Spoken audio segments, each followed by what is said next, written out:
Versikulo 9 nag-ingon dinhi ang testimonyo man ni Mark magsunan. Now when Jesus was risen early the first day of the week, he appeared first to Mary Magdalene, out of whom he had cast 7 devils. No? Versikulo 9 na. Nagaingon din himo kaigsunan sa Cebuano. Karon sa nabanhaw si Jesus o si Ginoong Hesus sayo sa nahaunang adlaw,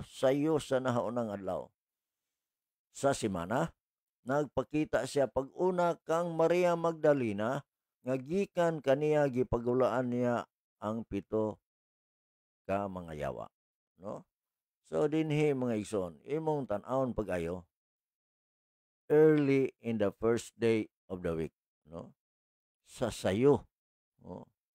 Sa nahaunang adlaw sa semana, una siyang mipakita ngadto kang Maria Magdalena, mga kaigsonan. Now,